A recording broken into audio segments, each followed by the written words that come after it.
Ayer estuvimos hablando sobre las ETTs y su influencia en la situación laboral, y hoy, siguiendo más o menos por el mismo camino, viene un compañero de la CGT a hablar, Desiderio Martín, a hablar sobre la reforma laboral y las consecuencias en el mercado laboral.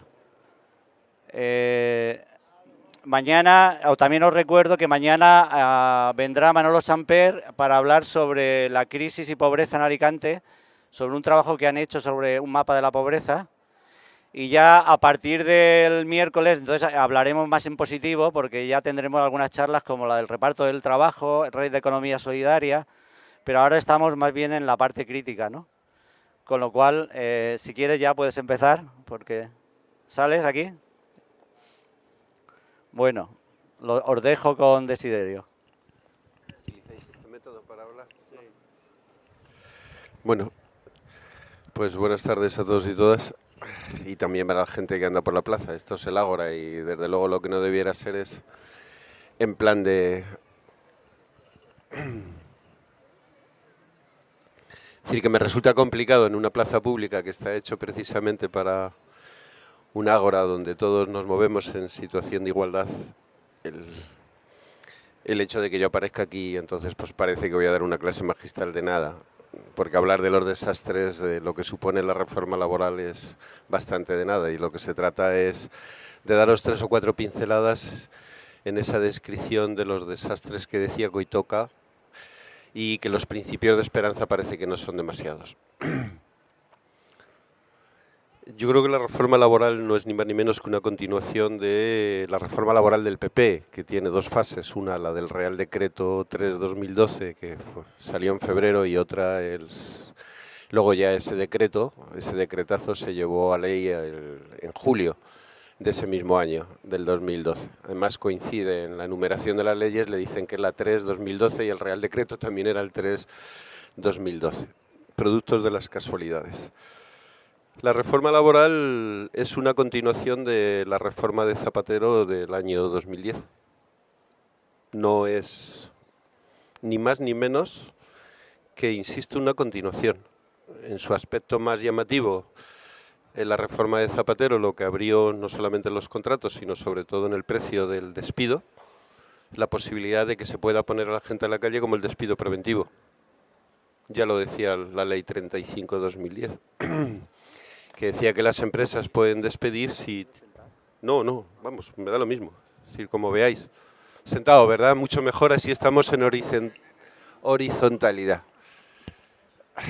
La reforma de Zapatero obedece a la carta que le manda el Banco Central Europeo, que había que cumplir con el pacto del euro, o el pacto que luego se ha llamado el pacto de fiscalidad, y tiene un precedente, que es en agosto del 2011, bueno, tiene un posterior precedente.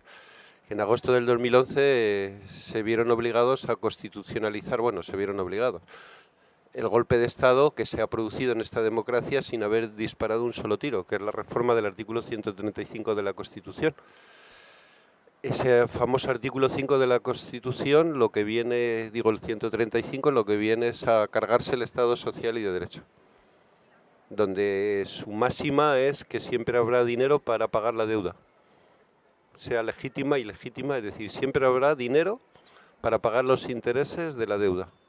Y luego, si sobra algo, ya pagamos a los pensiones, para los pensionistas, pagamos a los médicos, pagamos a los educadores, pagamos a los profesores, o damos algo para la gente de la dependencia o las prestaciones sociales. El precedente, insisto, es que se puede despedir a trabajadores, trabajadoras de forma preventiva. Si una empresa, decía la ley 35, esta lo viene a decir idénticamente igual, prevé que va a tener pérdidas o menos ingresos, tú puedes despedir, hay causa para lanzar la gente a la calle. La reforma de Zapatero también tuvo otra segunda parte, que es con respecto a la negociación colectiva, que es el decreto 7/2010, en el cual primaba los convenios de empresa por encima de los convenios del sector, y en el cual primaba que cualquier empresario podía descolgarse de las condiciones que acababa de pactar en los convenios colectivos. la reforma del PP lo único que hace es que, en vez de decir la prevalencia del convenio de empresa sobre el convenio del sector, lo que dice es, ya dentro de esa prevalencia, no primero el convenio de empresa y luego el convenio del sector. Es lo único diferencia que hay. Y se cargan lo de la ultraactividad de los convenios, es decir, que los convenios tengan fuerza normativa más allá de su vencimiento. Si un convenio decae, y tener en cuenta que un convenio es el que refleja todas y cada una de las condiciones de trabajo y las condiciones salariales de los trabajadores. Es decir, el que refleja los salarios, el que refleja los complementos salariales, el tipo de jornada, la distribución de la jornada, los complementos por enfermedad, etcétera, etcétera, etcétera. Eso ahora tiene fecha de caducidad. Fecha de caducidad quiere decir todos aquellos convenios que no hayan sido prorrogados a 8 de julio del 2013, pues decae. Y en ausencia de esos convenios colectivos, pues entrará en vigor el convenio de ámbito superior. Si lo hubiere, y si no lo hay, pues el puro estatuto de los trabajadores. Es decir, nos podemos encontrar con situaciones aberrantes que van contra el principio de legalidad, en concreto que un trabajador, por el hecho de realizar un trabajo, pues perciba 2.500 euros o 2.000 o 1.000 y pico euros. Nos podemos encontrar con situaciones donde las jornadas, la mayor parte, están por debajo de las 40 horas semanales. Pues si te sacaba el convenio, insisto, y ahora hay una amenaza concreta, del 8 de julio del 2013, los empresarios pueden perfectamente decirte que donde pone que tu salario, por el cual se te paga un determinado trabajo, y por lo tanto eso tiene un determinado precio, pues puede ir al salario mínimo interprofesional, que está en 645,37 euros. Y en una jornada que a lo mejor la tienes de 37, 38 horas, la mayor parte de los convenios están por debajo de las 40 horas semanales, pues pasas a tener una jornada de 40 horas. Es decir, trabajar más.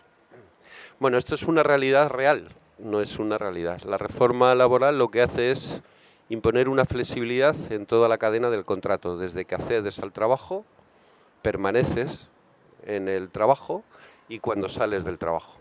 ¿En qué medida? Pues deciros que ha desaparecido el interés general y por lo tanto ha desaparecido el derecho laboral, porque solamente la autoridad laboral o la administración tiene que cumplir con el interés general y no les dado a los empresarios privados el hecho de balancear o llevar la balanza hacia el capital, que es lo que se hace exclusivamente. ¿Cómo lo hacen? Pues lo hacen de tres formas. Una,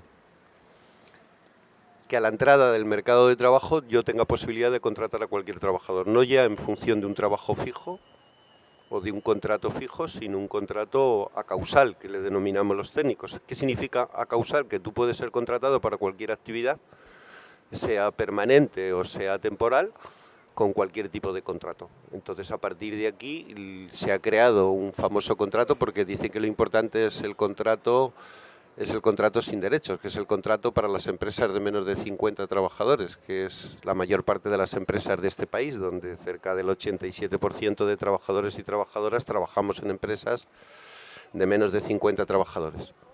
Entonces, tú puedes contratar un trabajador o una trabajadora, mantenerlo durante un año, y en vez de al 365 días, pues al 364 días, después de haber mantenido un año, le pones en la puñetera calle, desistes y dices que eso es que no ha cumplido con el periodo de prueba. Y la gente a la calle. Indemnización cero, derechos cero. Eso es la mayor forma de flexibilidad de la contratación. Luego existen y permanecen todo el resto de contrataciones donde hemos llegado a la desgracia de que ahora da lo mismo la condición de lo que ponga tu contrato, que sea fijo, sea temporal o sea, sí, insisto, fijo o temporal. Te pueden poner en la calle por cualquier causa, técnica, organizativa, productiva o económica. Si para el acceso al trabajo se le da la libertad absoluta al empresario de disponer de la mano de obra, quiere decir que ya estamos en origen contratando trabajadores desnudos de derechos. Si durante la permanencia en el trabajo tú posibilitas al empresario que te pueda bajar el salario a través de dos vías, una es la inaplicación del convenio, lo que se llaman los descuelgues del convenio, que no solamente de los convenios de los sectores, sino también del propio convenio. Es decir, imaginaros, no hace falta tener mucha imaginación. Cualquier empresa puede haber firmado a fecha de hoy, que me parece que es día 3 de junio, el convenio colectivo, y haber fijado unos determinados salarios, unas determinadas jornadas, unas formas de turnos, depende de la organización del trabajo, etcétera. Y a fecha de 5 días, aducir causa económica, técnica, organizativa y productiva y decir que se va a descolgar del salario que te lo va a bajar. Eso es lo que se llama la inaplicación de los convenios. O que te va a cambiar la jornada y te la va a aumentar, o te la va a reducir. O te va a modificar el sistema de turnos. Y cuando tú hacías un turno de mañana y tarde, pues ahora te va a decir que es un turno irregular, que vas a venir la temporada concreta cuando esas modificaciones... Es decir, todas las condiciones de trabajo reflejadas en el artículo 41 pueden ser modificadas unilateralmente siempre que exista causa económica, técnica, organizativa y productiva. En el caso de las causas económicas, pues son las mismas causas que rigen para el despido. En un despido, en concreto, te pueden despedir si la previsión de los ingresos en los 3 últimos trimestres es menor. Si los ingresos que tú has tenido en los 3 últimos trimestres es menor, podemos llegar a la siguiente aberración. Imaginaros una cuenta de resultados o un balance de una gran empresa que tiene beneficios, por lo tanto no tiene pérdidas, sino que ha disminuido en los 3 últimos trimestres 60 euros. Eso es causa de despido. ¿Y eso qué da derecho? ¿A cuántos se puede despedir con esa causa? A los que quiera el empresario. Es decir, se rompe la proporcionalidad entre la causa y los efectos concretos sobre la individualización de los despidos. Esta es la situación más aberrante. Disminución persistente durante 3 trimestres. También pérdidas, pero ya no las pérdidas reales, sino pérdidas previstas. Esto es como lo de los milagros. Pues idénticamente igual, es decir, estamos hablando de puras subjetividades donde yo preveo que voy a tener pérdidas. Ya no solamente que tenga menos ingresos, que eso al final es objetivo y se puede medir en términos cuantitativos y económicos, sino que aquí estamos hablando de pura subjetividad en la cual un empresario puede decir perfectamente que prevé ante la situación económica de crisis, de recesión, es decir, luego ya la literatura y la filosofía es muy fácil de llevar a los despidos, tanto a los individuales que se rigen por un determinado artículo, el 52, como los despidos colectivos que se rigen por el anterior, que es el artículo 51.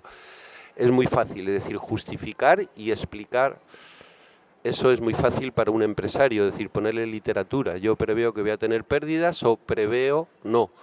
Digo que he tenido menores ingresos concretos, que eso es objetivo. Eso son causas de despido y lanzar a la gente de la calle.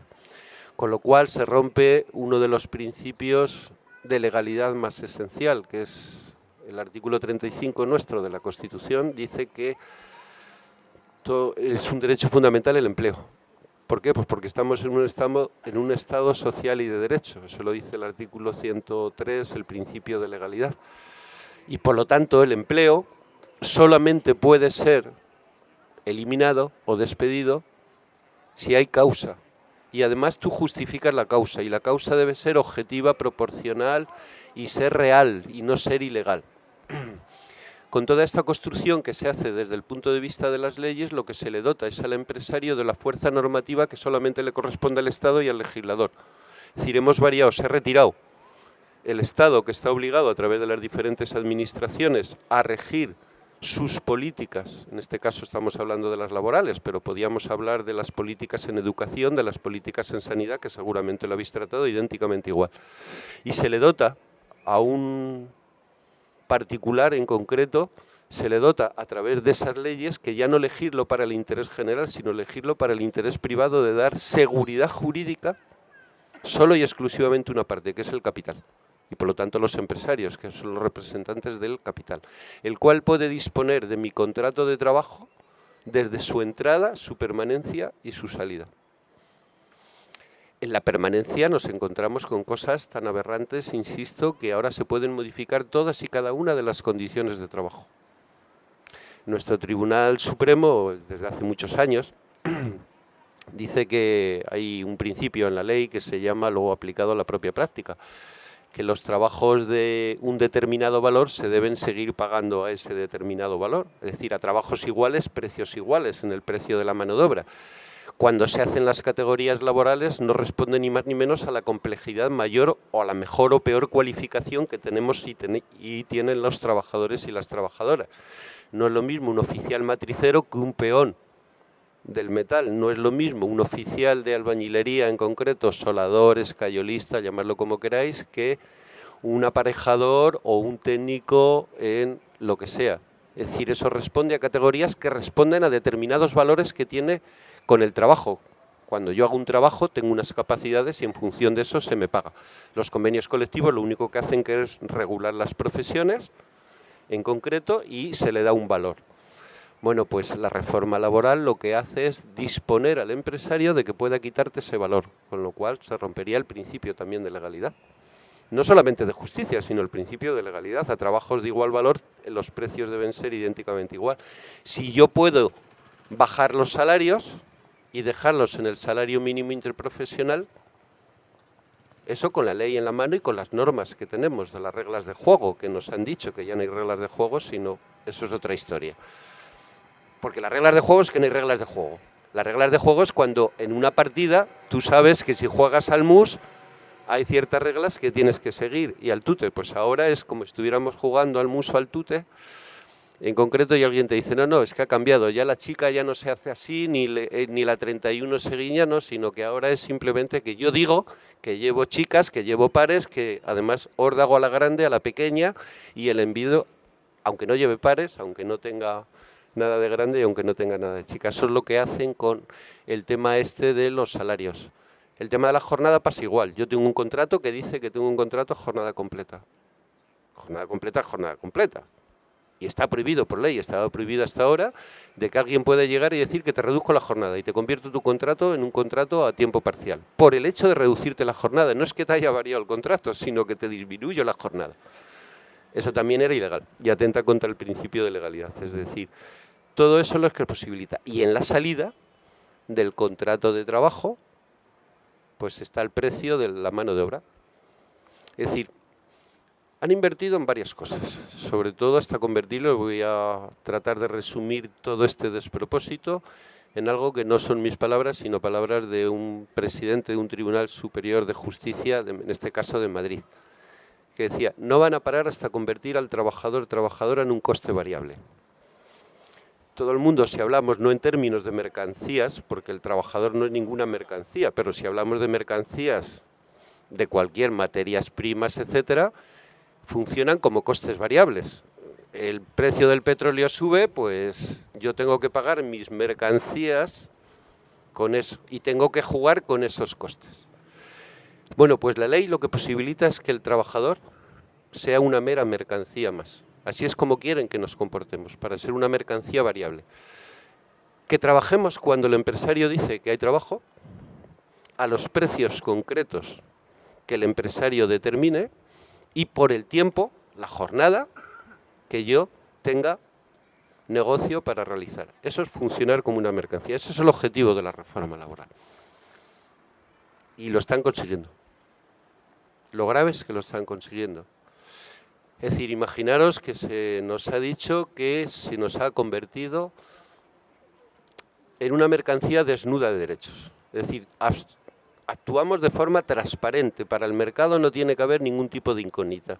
Y por lo tanto el rebaje en los precios de la mano de obra son absolutos desde la entrada hasta llegar a la aberración de lo que dijo el Banco de España ayer, que no es ninguna aberración dentro de la lógica del sistema capitalista tal como está en estos momentos. Que yo puedo hacer contratos que posibilite al empresario que pueda hacer contratos por debajo del salario mínimo interprofesional. Y que pueda hacer contratos fuera del convenio. ¿Por qué pueden decir eso y nadie les mete en la cárcel? Porque eso sí que es anticonstitucional, eso es ilegal. Están diciendo y haciendo un llamamiento a una rebelión de ilegalidad del principio normativo de legalidad, es decir, están atentando. Pues porque de origen aquí se ha modificado la Constitución y se ha dado un golpe de Estado que atenta contra la misma Constitución, que es el Estado social y de derecho. donde se dice textualmente que siempre habrá dinero para pagar a los acreedores y que además es lo que han abierto, que es la otra gran parte de la reforma laboral, que es tan tremendo. Esta lógica que utilizan para los mercados privados, la misma la han llevado para los mercados públicos, es decir, para todas las administraciones públicas, sea la general del Estado, sea las administraciones locales autonómicas, o sean, digo, las locales, que son los ayuntamientos, y las autonómicas, que son las comunidades. Ahora dice que se puede despedir a los trabajadores por ahora laborales, ojo, por ahora laborales, por los mismos mecanismos que para el empleo privado. Puede decir por la vía del artículo 51 y el artículo 52. Ahí hablan de causas económicas, técnicas, organizativas y productivas. Hablan de los periodos concretos que deben cumplirse y únicamente que la causa económica la llaman insuficiencia presupuestaria sobrevenida y persistente. Joder, si alguien entendiera lo que es insuficiencia presupuestaria sobrevenida y persistente. Pues lo explico porque es muy sencillo. Lo dice el mismo artículo 135 de la Constitución. Ninguna comunidad, ningún ente local, y mucho menos la Administración General, puede endeudarse más allá de los determinados tantos por cientos que establecen a través de una ley, que es la Ley 4/2012, la Ley Presupuestaria y de Equilibrio Financiero, que nos viene fijado por Bruselas, donde dice que para las comunidades autónomas, no, para los ayuntamientos locales, por ejemplo, en el 2012, su déficit no podía ser superior al 0,4%. Entonces ahora, ¿sabéis cómo funcionan los ayuntamientos? Tú haces, pues igual que los presupuestos generales del Estado, tú haces al principio una previsión, haces el presupuesto, realizas el presupuesto, haces las RPTs, que son la relación de puestos de trabajo necesarios para cubrir las necesidades públicas que yo como ayuntamiento local tengo que hacer. Que la plaza esté limpia, que los coches circulen por donde no sé qué, que etcétera, etcétera. Es decir, para cumplir con esas funciones públicas que tienen los ayuntamientos. De eso se dotan de un presupuesto. La insuficiencia presupuestaria sobrevenida y persistente es, lo de persistente es durante los 3 últimos trimestres, y lo de sobrevenida no lo dice ni siquiera la propia ley, con lo cual ahí nosotros, desde el punto de vista técnico-jurídico, jugamos, decir, eso de sobrevenido, una vez aprobado el presupuesto, es imposible. O se hunde el mundo porque resulta que ya nadie paga impuestos y entonces eso sí que es sobrevenido, o si no, si tú has dotado de una cantidad determinada y has dicho que vas a ingresar 100, ya te procurarás tú, si tienes 120 de gastos, en concreto, de aumentar los impuestos o todo ese tipo de historias. Bueno, pues no. La insuficiencia presupuestaria sobrevenida la ha dictaminado a través de un reglamento que no de la ley, que eso no lo dice, qué significa sobrevenido. Y el reglamento es el Real Decreto 1486, que es el reglamento de la Ley 3/2012 de reforma laboral, dice que hay una insuficiencia, será sobrevenida cuando en el año en ejercicio, en concreto, hay una insuficiencia del 5% sobre el presupuesto y en los 2 años hacia atrás un 7%. Imaginaros que los ayuntamientos, por poner un ejemplo, se financian parte de los impuestos y parte de lo que se dan a través de las comunidades autónomas y a través de presupuestos generales del Estado. Si yo, por la vía de presupuestos generales del Estado, he constitucionalizado y he dicho que siempre habrá dinero para pagar los intereses de una deuda, no solo el capital, sino los intereses de la deuda, indudablemente tengo que hacer políticas de recorte del gasto, porque no quiero hacer políticas sobre el otro apartado, que son los ingresos, que hay ahí tela para cortar, cosa fina y millones, pero que no lo podéis imaginar, los millones que simplemente con que se cumpliera la legalidad vigente y se acabara con el fraude, ya teníamos más millones que suficientes. Pero bueno, esa es la historia. ¿Qué sucede? Que a todos los ayuntamientos de este país, quitando 2 o 3 que salen en los telediarios, en algún telediario, en concreto ha habido una insuficiencia de menos del 5% o del 7% si lo mides en 2 años. ¿Causa? Pues, digo, consecuencias de esto, que se ha abierto la veda para lo que han hecho a lo largo del tiempo con los mercados privados, ahora entre en lo público. En lo público. Entonces ahora las mismas reglas que rigen para los mercados privados, que se rigen por la lógica del beneficio, ojo, que un empresario dentro del mercado privado tiene el pleno derecho, y además es constitucional, y se lo dice el artículo 38 de nuestra Constitución, de ganar mucho dinero y buscar el mejor beneficio y la mejor rentabilidad, que es la lógica del beneficio, eso es el capitalismo. Y ya los trabajadores y trabajadoras pues ya pelearemos o ya haremos algo para ver si en el reparto de la tarta tenemos algún derecho más. Pues, pero eso no funciona ni puede funcionar según nuestra Constitución, o no debiera funcionar para los mercados públicos, porque se rigen por el principio de suficiencia, que es diferente. El principio de suficiencia es distinto al de eficiencia. El de suficiencia es decir que siempre habrá recursos para cubrir aquello que son necesidades sociales y derechos sociales, salud, movilidad, etcétera. Bueno, pues con esto lo que hacen es meter toda la lógica privada como si los ayuntamientos, las administraciones autonómicas y la administración general del Estado, es decir, un hospital, tiene que funcionar con las mismas reglas de juego de la productividad, de la eficiencia, o llamarlo como queráis, de la eficacia, etcétera, y por lo tanto tiene que ser rentable. Pues no, mire usted. Hay cuestiones que son de necesidad y que las necesidades no pueden regirse por la lógica del beneficio privado y mucho menos por la lógica esa de que yo debo cumplir con el sagrado déficit. Lo que queremos decir es que ahora han venido por todos, ya no solamente por la gente del mercado privado. Y todas las políticas que se han llevado en los mercados privados son trasladadas sistemáticamente a los mercados públicos. A los mercados públicos y han atentado contra lo público y contra lo esencial. El empleo es un derecho esencial. Y el salario suficiente y digno también es un derecho esencial, porque así lo dice el artículo 35 y el artículo 37 de la Constitución. Lo mismo que la salud, lo mismo que la vida, lo mismo que la educación y lo mismo que todo ese tipo de cosas.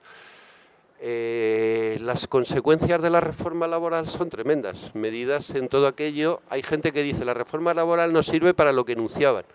Y nosotros decimos todo lo contrario. La reforma laboral sirve para el objetivo que tenían marcado, que es que haya 6.200.000 parados y posiblemente a finales de año 2013, según la OCDE, pues podemos ya estar muy cerquita del 28% de la población activa. Eso se acercaría muy mucho a los 7 millones de parados.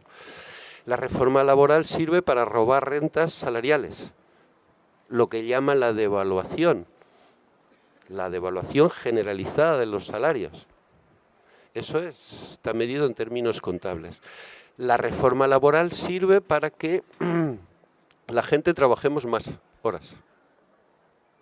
Y la reforma laboral sirve en concreto para que un puesto de trabajo, una cosa que para producirla antes necesitabas 3 puestos de trabajo, pues ahora lo puede hacer solo un puesto de trabajo. ¿Por qué? Porque posibilita, ya no existen las categorías laborales y existe lo que se llama la movilidad funcional. A partir de aquí tú serás administrativo de tercera o oficial tercera administrativo, pero vas a hacer funciones, perfectamente, si tienes capacidades, si yo empresario soy capaz de formarte para ello y lo vas a hacer de jefe de administración o contabilidad. La reforma laboral viene a por todos, es decir, ¿por qué voy a pagar yo precios a las clases altas, estamentos y de esos que son ingenieros, de esos que tienen categorías laborales en los cuales, si ahora resulta que yo puedo contratar a cualquier persona que viene formada del copón de la repera, sea en el mundo de las auditorías, de las consultorías, de la contabilidad, llamadlo como queráis, de las ingenierías técnicas, y son trabajadores que me van a trabajar por el salario mínimo interprofesional o por lo más bajo de la categoría laboral del convenio colectivo. Y me van a hacer la misma productividad o a lo mejor más que la que el resto de la gente. Con lo cual, quien se crea que no han venido a por esos estamentos o esas clases asalariadas en los cuales sus categorías eran, y ni siquiera estaban regidas por condiciones colectivas, sino que estaban regidas por contratos individuales, pensamos que estaban bastante equivocados. Bueno, en concreto hay una depreciación muy fuerte de los salarios, hay unas caídas algo impresionantes. El último informe que ha dado la Contabilidad Nacional de hace 3 días, los salarios han decrecido del 2012 al 2013, en el año y pico que lleva la reforma. Pues la reforma entró en vigor en febrero, en marzo, perdón. En concreto, el Real Decreto es de febrero y entra en vigor en marzo. Pues han decrecido un 6%. En términos de crecimiento salarial, estamos solamente 1,2 puntos por encima de los salarios que había en el año 2001. Eso en el 2011, ahora todavía muchísimo más. Las gentes, el precio de la mano de obra en cuanto a los despidos han retrocedido en un 60%. Tener en cuenta que ahora el despido ya no se paga 45 días por año, aunque te salga un despido improcedente. Si te sale ese despido improcedente, que ya te tiene que tocar mucho la lotería, en concreto, y además con un juez que entienda que otras cosas, luego hablaré de eso un poquito, de las consecuencias y del principio de esperanza que me decía el compañero de que están haciendo las judicaturas y que estamos haciendo los trabajadores para ver y tumbar esta barbaridad. Pues bueno, los despidos van a ser de 20 días. Si encima no te pagan los salarios de tramitación, porque ya no existen salarios de tramitación, pues ahí se comen 90 días de salario de tramitación. Si pasas de 45 a 20 días como norma general, imaginaros el precio de la mano de obra de lo que ha sucedido. Es decir, estamos asistiendo a aberraciones donde los cuales ha desaparecido la friolera de 805.000 puestos de trabajo netos, desde la entrada en vigor de la reforma laboral. Han decrecido los salarios en términos porcentuales un 3%, por primera vez en la historia en la contabilidad nacional desde que se lleva a efectos el excedente bruto. El excedente bruto se llama así de explotación, y nunca mejor dicho, que es el excedente empresarial, ha aumentado hasta el 48,6% y las rentas salariales, todo lo que obtenemos ha disminuido en 2 puntos por debajo, estamos en el 46%, por primera vez en la historia desde que se tiene contabilidad. Tener en cuenta que el IRPF soporta casi el 70%, el IRPF es el impuesto de rendimiento de las personas físicas, por el hecho de trabajar contribuimos, soporta casi el 77% de todo lo que son los presupuestos generales del Estado. Y en términos de contabilidad nacional de la riqueza que producimos, quien ha aportado más pues es la mayoría social, hasta ahora. Con lo cual el factor de desigualdad, no solo de injusticia social, de desigualdad, es tan bestial como esto. Y alguien podría pensar, dice, bueno, pues entonces ha disminuido mucho la productividad. Al revés, la productividad, en cuanto que la productividad está compuesta de varios factores, pero uno de ellos fundamentalmente para que tus productos sean más competitivos y por lo tanto la productividad es, si tú sigues produciendo la misma cantidad de riqueza expresada en mercancías, en distribución, que el año anterior, pero la produces con 6 millones menos o con 5 millones menos o con 4 millones menos de trabajadores, aumenta la productividad. Si además las productividades también crecen, si tú resulta que antes para producir, pues yo qué sé, tabaco, es un cigarro, que es lo más cercano que tengo, eso valía unos costes determinados, etcétera, y lo hacía en determinado tiempo, cajetillas, llamarlo como queráis, vamos a coger unidades sencillas, y por eso pagabas 10 céntimos y luego lo vendías a 15 céntimos, tenías un beneficio de 5 céntimos. Pero si te bajan tus costes de producción y de los 10 céntimos han bajado a menos de la mitad, ha aumentado la productividad.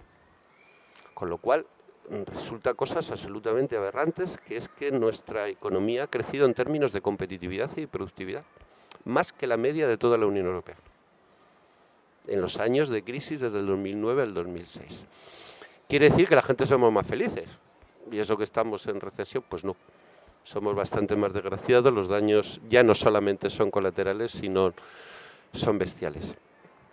A partir de aquí nos hemos enfrentado con varios problemas. ¿Qué respuestas hemos dado desde los y las trabajadores? Bueno, luego también colgado de la reforma laboral está todo el tema de las pensiones, que no es ajeno a todas estas políticas del pacto fiscal, y eso es muy importante, porque lo mismo que tienen capacidad para reducir o ampliarte las jornadas de trabajo, yo creo que voy a manejar un dato que no sé muy exacto, pero digo que lo leí hace poco y lo tenemos por ahí en algún sitio escrito.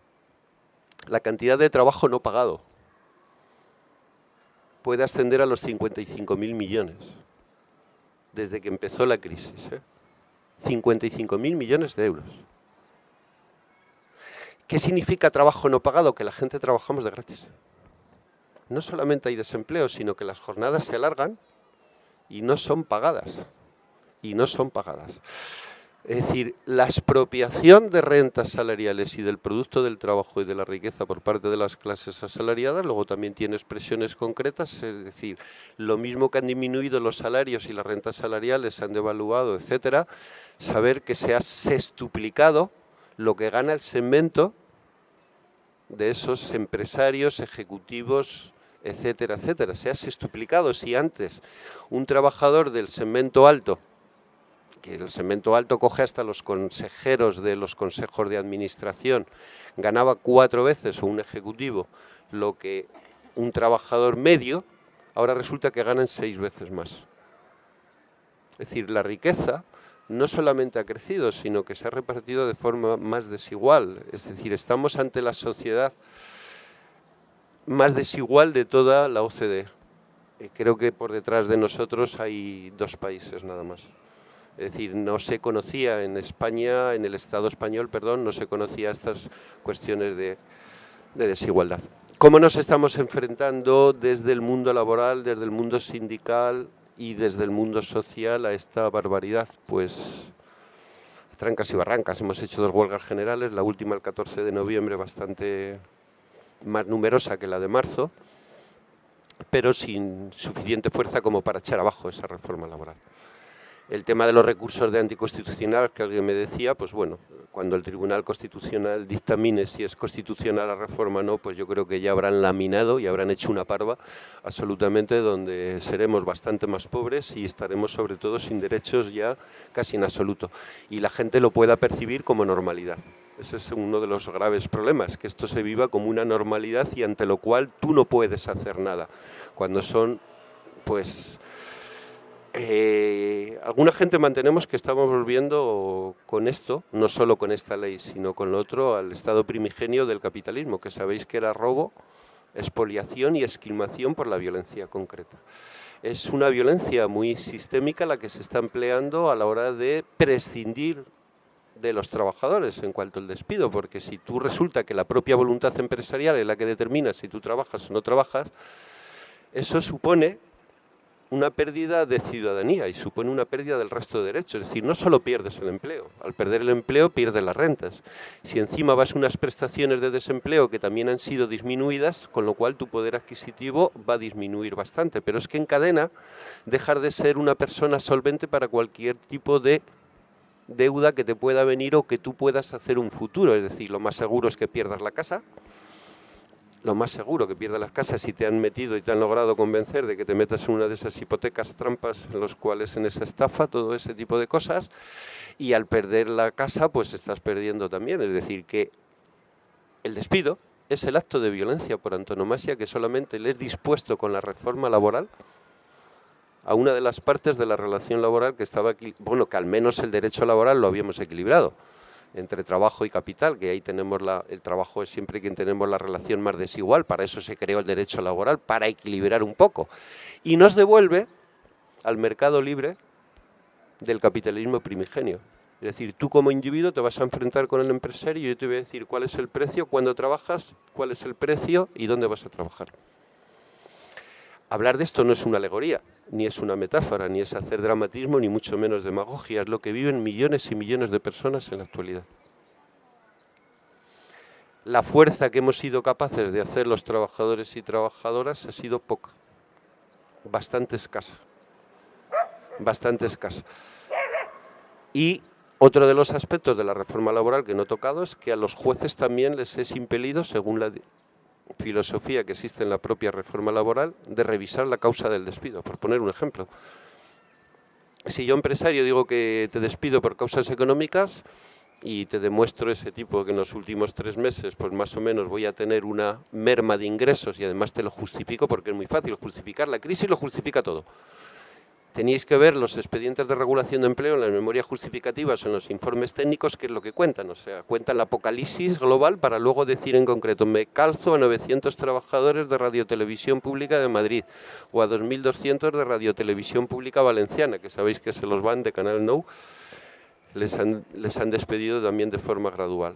O una empresa entera que dice, son 2.000 trabajadores, o Grupo Horizonia que te dice, pues de la noche a la mañana paso de ser el grupo toroperador, ese que me llevan el Vivatur, lleva a las personas jubiladas, no sé qué, y además todas esas cosas de ser el primer grupo turoperador de España en el segmento mayorista y en el minorista, porque tenían toda la cadena de valor, no solamente te generaban el viaje, sino que luego encima te daban el hotel, te daban las actividades, etcétera. Pues resulta que ha desaparecido y de la noche a la mañana 3.000 personas en la calle. Es decir, estamos asistiendo a un mundo en el cual los trabajadores os reaccionamos y eso se les dice a los jueces que no pueden revisarlo. Que cómo un juez va a revisar la causa y ver, bueno, es atentar contra el derecho internacional, con los convenios internacionales, sobre todo el 158 de la OIT, que dice que ningún despido se puede hacer si no es un despido justo, objetivo, proporcional, y además hay que demostrarlo, y además está el derecho de que al juez hay que verlo en un tribunal y que revise toda la causa, y para lo cual tiene que pedir, etcétera, etcétera, etcétera. La propia reforma laboral, en la exposición de motivos, dice que a los jueces no les da eso. Yo creo que les ha cabreado un poco a los jueces y resulta que estamos ganando. Los expedientes de regulación de empleo, los despidos colectivos, no los individuales. Tener en cuenta que los despidos colectivos es la punta del iceberg que nosotros vemos en los periódicos o en la televisión. Pero la mayor parte de los despidos son silenciosos, invisibles, que es toda la gente que tiene contratos temporales que ni siquiera es considerado como un despido. Es decir, tú acabas tu contrato, te ponen en la calle y hasta luego, Lucas. Eso no es ningún despido. Es decir, cuando están todos, la mayor parte de las contrataciones son en fraude de ley, pero eso toca para otro día. Más los despidos individuales de miles de empresas en las cuales no tienen representación sindical ni capacidad de defenderse, que es tener en cuenta que nuestra población activa, insisto, más del 87% trabajamos o trabajan en empresas de menos de 50 trabajadores. Ahí no existe el mundo sindical ni nada por el estilo, sino la pura voluntad empresarial que dice tú a la calle, tú a la calle, tú a la calle, o tú te bajas el salario, tú cambias la jornada, y si no, eso. Bueno, pues nuestros tribunales, hay algunos que insisten que se ha atentado contra el Estado social y de derecho, pero que ellos tienen que hacer justicia y estamos ganando las sentencias por una cuestión de formalidad. Y no es broma. Es decir, de todas las sentencias que salen de los tribunales superiores de justicia, todavía no hay ninguna que diga que no había causa para el despido. Todas están diciendo, el empresario fue al periodo de consultas y negoció de mala fe, porque no negoció. Donde dijo que me voy a calzar a 300, eran 300 y no varió las posiciones. Y como la ley exige que vayas un periodo de consultas, que negocies de buena fe, pues hay que demostrarlo. Otra, que no se ha cumplido con las formalidades del periodo de consultas. A lo mejor en vez de 30 días, pues no has tenido las reuniones que sea necesaria. Es decir, se está calzando por la forma.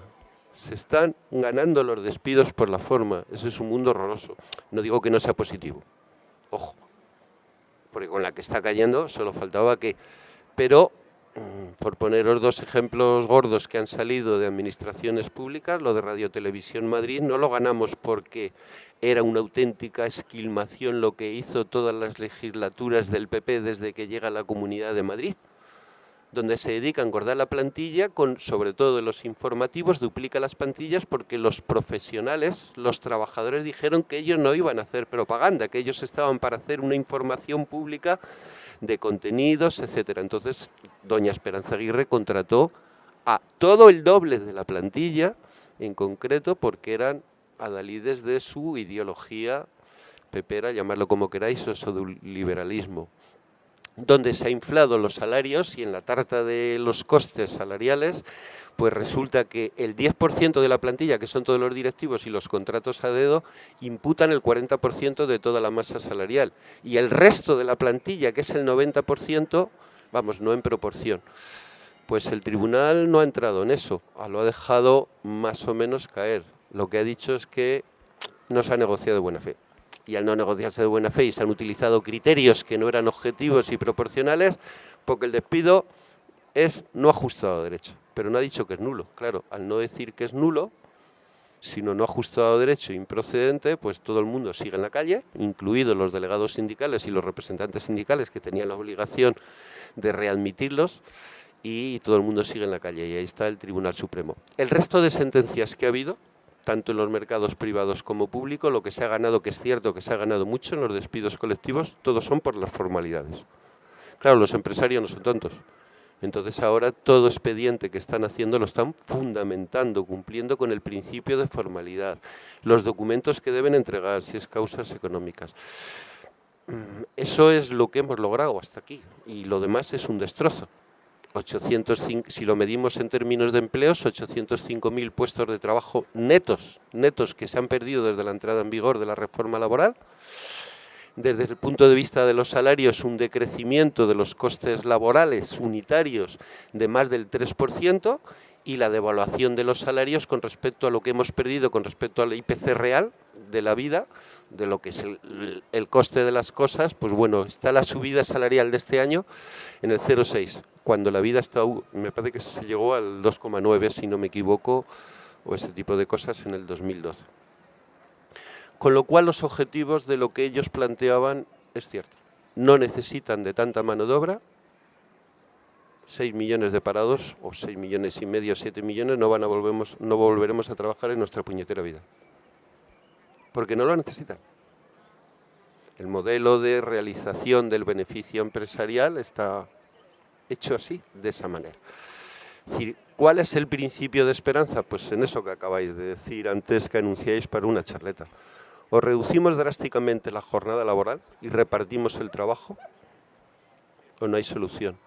Y repartir el trabajo significa repartir el trabajo reduciendo drásticamente la jornada laboral, porque no es necesario emplear tantas horas. Tenemos unos niveles de productividad y de tecnología que no hacen necesario eso.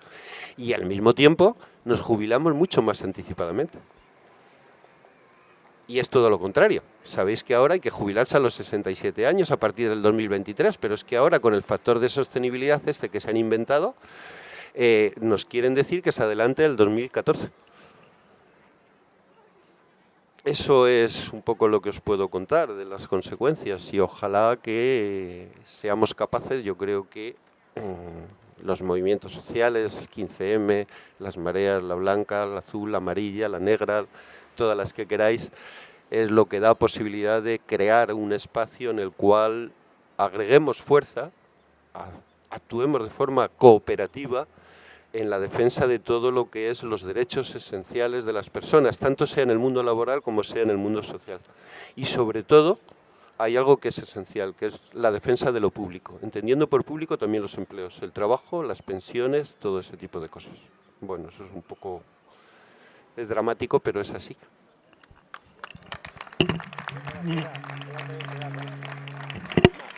Sí, ahora pregunta.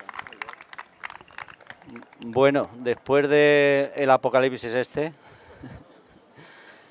yo voy a empezar a hacer una pregunta porque es una noticia que ha salido hace pocos días que creo que va a agrandar el apocalipsis, que es,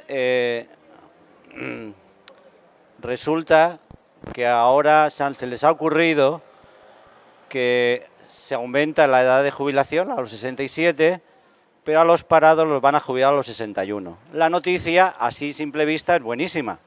A los 61 nos dan la jubilación, pero como toda noticia tiene trampa. Y yo me gustaría que nos explicara la trampa porque es tela. Eso no es trampa.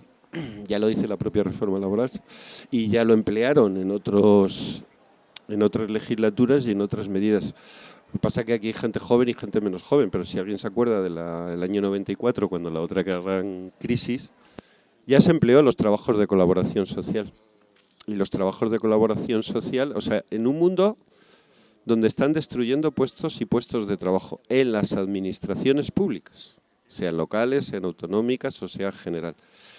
Ahí se implantó aquello, todos los perceptores de prestación contributiva, no los no perceptores de prestación contributiva o el que no tiene ya ningún tipo de prestación, pues se les obliga a hacer trabajos de colaboración social. ¿Eso qué es? ¿Sustituir empleos? No, eso es las dos cosas. Sustituir empleos sociales necesarios, que hasta ahora es como se habían cubierto, y otra cosa es no pagarles absolutamente nada. Por lo tanto, ese régimen de esclavismo está impuesto por el orden autoritario de la propia ley que os decía. Es un sinsentido. O sea, ¿cómo tú puedes destruir todas las bases legales de cubrir los derechos sociales? Porque los ayuntamientos hacen derechos sociales y tienen la función de la seguridad, de la vida, en muchos casos, de la salud, etcétera, etcétera. Pues ahora resulta que echas a la gente. Por ahora el personal laboral. Mañana van a venir a por los funcionarios, idénticamente igual, ya lo dice Rosell. Sobra 1 millón de funcionarios públicos. Primero lo que hacemos es hacer ineficiente todo lo público y decir que solo a través del mercado privado es como se da la eficiencia y esa es la definición del capitalismo. La mejor asignación de los recursos es a través de la iniciativa privada. Pasó con Telefónica, pasó con Endesa. Estamos hablando del sector de las telecomunicaciones, de la comunicación, que es un bien público y social. Estamos hablando de la energía. Endesa se la vendieron a los señores aquellos, su amiguito el ANAR, y se lo dio. Por eso ahora está en el Consejo de Administración. Felipe González vendió el gas a Gas Natural a través de la Caixa y ahora está en el Consejo de Administración de Gas Natural Fenosa. Es decir, no es cierto que Judas no paga traidores, sí que los pagan. O sea, que es así de cojonudo. O aquello que decía alguien, hoy ministro, mañana banquero, o hoy banquero y mañana ministro. El señor Guindos es el adalid de lo que hizo Goldman Sachs, para la que trabajaba en la ingeniería financiera de los griegos, por poner un ejemplo, y él era responsable de la parte de Europa, o uno de los responsables de la parte, y hoy le tenemos de ministro de Economía. Entonces, lo que están haciendo es decir, están haciendo cosas más bárbaras. La gente que recibe prestaciones, ya que veo aquí a alguien que tengo de los servicios públicos de empleo. El decreto de julio del año pasado, el 20, es el que introduce Eso el es. subsidio de 55, que pasa a 52, ya no será hasta la edad obligatoria de jubilación, sino hasta que accedas a la contributiva en cualquiera de sus modalidades. Bueno, hablando en plata, y eso, es decir, tú ahora estás teniendo una prestación contributiva, has sido despedido por el factor de la edad y te vas con 50 y pico años, aparte de que han endurecido el subsidio de desempleo, esas cosas, y entonces lo que te dicen, no, pero a usted se le va a acabar cuando tenga derecho a una jubilación a los 61 años. Por ejemplo, si tiene usted derecho, se le acabó las prestaciones de desempleo y se va a la jubilación. Y dice, me va a quedar una jubilación de mierda, que es que yo llevo sin... Bueno, pues da lo mismo. Ya vuelve usted a pedir otra vez en concreto lo del desempleo y luego veré yo si se lo doy o no lo doy. Y luego está lo de la colaboración social, que es decir, eso es una aberración. O sea, ¿cómo estás despidiendo trabajadores de lo público y ahora le dices que lo vas a cubrir con... Pero no lo cubren con los parados que no cobran prestación, los parados y las paradas, sino con la gente. Eso tiene una explicación muy sencilla. Yo tengo que reducir el gasto en prestaciones, tengo que reducir el gasto en sanidad, tengo que reducir el gasto en educación. ¿Para qué? Para poder pagar los intereses de la deuda. La aberración llega a los sentidos que en el año 2012 se han pagado 28.500 euros a las en prestaciones de desempleo de todo tipo, las contributivas, no contributivas y las asistenciales y las rentas mínimas de inserción. 28.500 euros. ¿Sabéis lo que se ha pagado por intereses de la deuda? 345 euros más. Esa es la explicación. Por eso también es explicable que el Banco de España diga que se puede contratar a trabajadores fuera de la ley, fuera de las normas, de los convenios colectivos por 645,36 euros, que está el salario mínimo interprofesional. Es llevarnos a ese mundo tan aberrante donde el trabajador sea una mercancía desnuda de derechos y no tengamos derechos. Lo mismo que en el mundo social pasa ahí. No,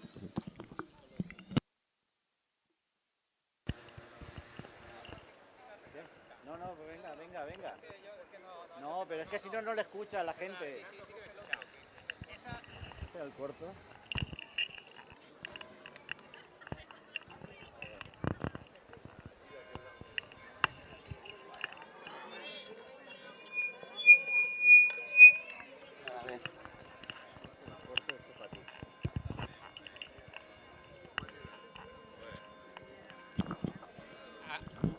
A mí que me da reparo. Es que esa deuda que tenemos los españoles, ¿quién nos la ha traído? Porque yo esa deuda nunca la... voy a cumplir 65 años y yo esa deuda nunca la he oído. Que tenemos una deuda. ¿De dónde está la deuda? ¿Y dónde está el dinero que se han llevado? Eso es otra cosa. ¿Quién ha metido esa deuda? Cuando Suiza, que es una democracia, para cualquier cosa tiene que votar el pueblo. Incluso para subirse el sueldo del presidente tiene que votar el pueblo. Y aquí tenemos una deuda de un montón de millones y la prima de riesgo. ¿Y quién ha traído esa deuda aquí? ¿Quién no lo ha traído a España ese endeudamiento? Eso es lo que yo quiero saber.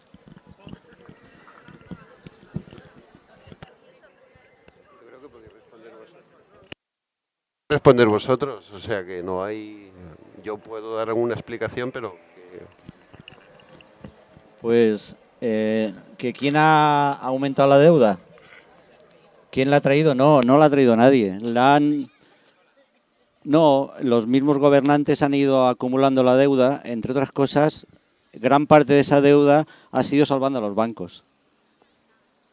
O sea, los bancos provocaron la crisis y en vez de dejarlos hundir, pues hemos ido y hemos metido el dinero en los bancos. Y hemos metido unos 240.000 millones en 4 años. Por darte alguna explicación más, eso es. Yo estoy de acuerdo. La deuda no es ni más ni menos que la diferencia que hay entre los ingresos y los gastos. Si tú lo llevas a tu nómina, tú tendrás una pensión si ya estás jubilado y percibirás por la pensión media hasta 938 euros, no creo que llegues a esa, o a lo mejor eres uno de los que sí que supone. Pero bueno, pensión media 938. Tú tienes unos gastos, ¿no? Y en función de esos gastos, de tus ingresos, tu fuente de ingresos es una, y tu fuente de gastos es que tienes que comer todos los días, trasladarte, movilizarte, moverte, etcétera. Es decir, cubrir esas necesidades de sobrevivencia y al mismo tiempo de ocio, de cultura, de lo que quieras. Cuando no te llega, ¿qué haces? Pues, ¿qué hacíamos? Yo tengo una necesidad de vivir en una casa. Pues entonces cogía, me iba a un banco, si no ganaba suficiente, y entonces yo voy y me endeudo. Los estados hacen igual. Los estados tienen una fuente de ingresos y una fuente de gastos. La fuente de ingresos viene fundamentalmente a través de los impuestos, y lo que se han dedicado desde los gobiernos de Zapatero, desde los gobiernos de Felipe González, Zapatero, ya también con los de UCD también hubo, pero digo, Felipe González, el PP, y luego Zapatero, y luego ahora otra vez el PP, es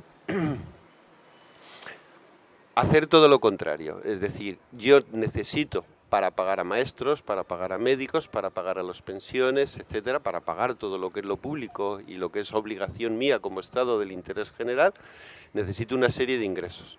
Entonces, tengo dos fuentes de ingresos que son fundamentales. Los impuestos del capital, expresados en el impuesto de sociedades, que eso es una parte pequeña de la fuente de ingresos, y los impuestos del trabajo, el IRPF, que lo mismo lo paga desde un trabajador que es un oficial tercera, peón, hasta el señor del Consejo de Administración de Telefónica. Pues pagan ese impuesto del impuesto del trabajo. Los impuestos del trabajo van desde el 24 hasta, bueno, con la subida ahora están en el 26, el tipo mínimo, hasta el 54%. Tienen 4 tramos.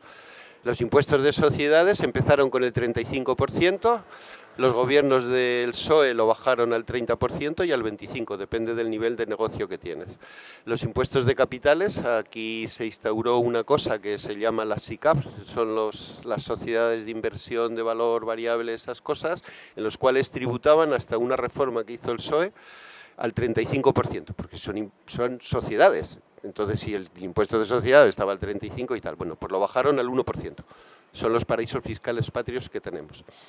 Los impuestos de capitales, es decir, tú haces un fondo de inversión, todo ese tipo de cosas, su tipo máximo actual, después de la subida de impuestos que hicieron el PP, están en el 24%. No llega ni siquiera al tramo mínimo, ojo, al tramo mínimo del impuesto del rendimiento de las personas físicas. Es decir, tú tienes un fondo de inversión, como máximo vas a pagar el 24%, estaba más bajo, estaba en el 22% y en el 20% en concreto. Entonces, ahí te viene la fuente, bueno, luego están los impuestos indirectos, el IVA, etcétera.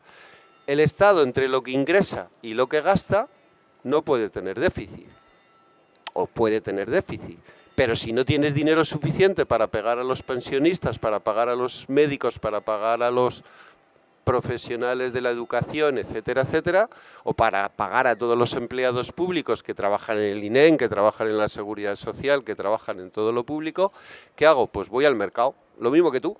Tú te vas al banco si no tienes dinero para comprarte una casa y entonces vas y te endeudas. Pues lo mismo ha hecho los estados, van y se endeudan. Las empresas funcionan idénticamente igual. Es decir, las empresas no funcionan con un capital de los accionistas constante y corriente, sino que salen al mercado y se endeudan. La trampa aquí de nuestra deuda es que es 4 veces lo que somos capaces de generar en un año. Debemos 4 veces, es decir, de cada 100 euros que generamos, ya debemos casi 4 veces esa deuda. Eso es impagable. Pero la deuda del Estado es muy baja. Lo que sucede es que a través de mecanismos de la financiarización y todo ese tipo de cosas y de la globalización, lo que hemos hecho ha sido asumir la deuda privada. Por eso decimos hay una parte de la deuda que es absolutamente ilegítima. A través de cuestiones tan sencillas como que tú, es decir, el dueño de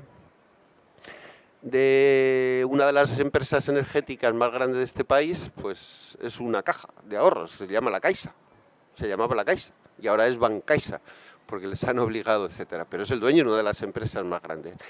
Ese dueño de esa empresa tan grande, pues decidió un día comprar otra más grande todavía, pero como no tenía dinero suficiente, pues entonces emitió deuda. Vamos, va a bancos a través de un sindicato y compra una empresa por 21.000 millones de euros.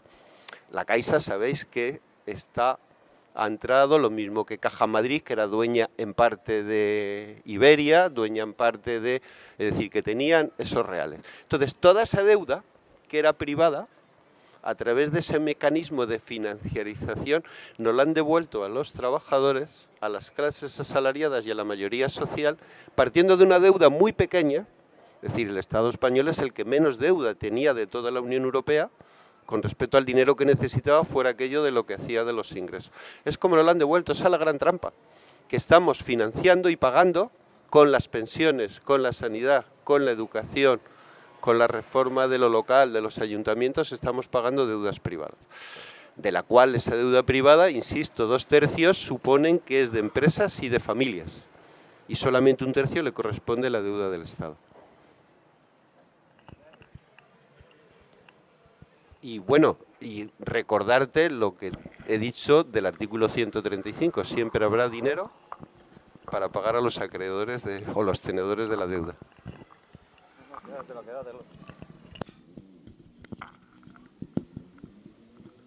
Sí, yo felicitarte por la charla que has dado, porque me parece que es muy interesante y creo que, vamos, a mí me ha enseñado mucho. Preguntarte una cosa, de las muchas cosas interesantes que has dicho. Has dicho algo que es fundamental para que entendamos lo que está pasando. Y me parece que tú has aludido a esa especie de mantra, esa repetición que hace el sistema capitalista de que la empresa pública, por definición, produce siempre pérdidas y que tiene que ser todo privado para que produzca beneficios. Eso es una absoluta mentira, porque aquí habían empresas públicas en este país y en muchos otros países de Europa que eran perfectamente, producían mucho y gran beneficio, y se han pasado al sector privado no porque produjeran pérdidas, sino porque producían beneficios. Entonces, el gas, el tal. O sea, que es una manera de llevar al subconsciente de la gente que solamente lo privado es para que cerremos los ojos y no nos demos cuenta que la alternativa al sistema este es un sistema que pudiéramos llamar socialista o algo que se parezca, ¿no? Más justo, más distributivo, y nos quieren hacer creer que lo público siempre produce, por ejemplo, quieren decir que tiene que haber una productividad en cosas eso es aberrante, la sanidad, por ejemplo, la educación. ¿Cómo puede ser eso productivo en términos de beneficio económico? Es absurdo. Lo que tiene que dar es un servicio de atención al enfermo o de enseñanza a la persona, pero en absoluto tiene que medirse por el beneficio privado. O sea que es que el sistema es miserable. Y bueno, y desgraciadamente los medios de comunicación propugnan eso. Y desgraciadamente hay una mayoría, desgraciadamente, de trabajadores, repito, que cuando llega la hora de votar, pues votan al Partido Popular. Échale cojones a la cosa, y perdona de la expresión. No añado nada más en lo que has dicho, yo creo que está muy bien explicado y es simplemente decir que lo que aquí ha variado es el interés general. Tener en cuenta que nuestras democracias representativas se basaban en un binomio, que es mercado y democracia. Pero si tú rompes el principio de la democracia y dices que la soberanía reside en el Parlamento solo y exclusivamente, a partir de ahí todas las leyes que salgan de ahí tienen que ser para el interés general. Si tenéis en cuenta desde, sobre todo el 2006, con anterioridad también, pero digo desde el 2006 aquí, os cogéis todo bueno, os cogéis, eso sí que sería pretencioso, porque nos es difícil a nosotros saber qué ley está en vigor ante el principio que cada día te puede aparecer una ley nueva en el Boletín Oficial del Estado, sobre todo a partir de esos viernes famosos en los cuales sacan el principio de seguridad se ha roto, pero eso es otra historia. Lo que me refiero es que se ha transmutado el interés general por el interés particular, porque todas las leyes que salen solamente están regidas por dar seguridad jurídica a una parte, que es el dinero. Y quien detenta el dinero es el capital, expresado luego en miles de formas. Entonces, si se rompe ese principio del interés general, se rompe lo público. Por lo tanto, ¿por qué no va a entrar la lógica del beneficio privado? Y como decimos en mi pueblo, el que más chifle, el capador. Esas son las sociedades. No, en serio. Esas son las sociedades que se ha creado durante muchísimos años de práctica social, de práctica laboral en el Estado español. Es decir, que durante 33 años venimos con políticas donde se nos ha dicho que el crecimiento de la economía, la eficiencia y la competitividad es lo que está basado en nuestros derechos. Hay generaciones, millones de personas enteros, en los cuales no saben que los derechos sociales, el derecho al empleo, la salud, la educación, la ayuda a la dependencia, etcétera, el cuidado de nuestros mayores, las pensiones suficientes y dignas, que lo dice la Constitución, es producto de una pelea, producto de un conflicto. Claro, pero hay millones de personas, sobre todo las que nacen a partir de los años 60, que consideraban absolutamente normal el que su padre se levantara por la mañana, sobre todo padre, y fuera a trabajar. El que dieras así al interruptor de la luz y hubiera energía, el que abriera la espita del gas y tuvieras calefacción, y el que tú te fueras al colegio, bien al instituto, bien a secundaria, bien a la universidad, etcétera. Han nacido con esa normalidad. Eso ha quebrado. Esa utopía de un futuro necesariamente mejor se ha roto. Y eso no es entendido por la gente, porque ha entendido todo lo contrario, que he nacido en la sociedad del bienestar, en el de todo me viene dado.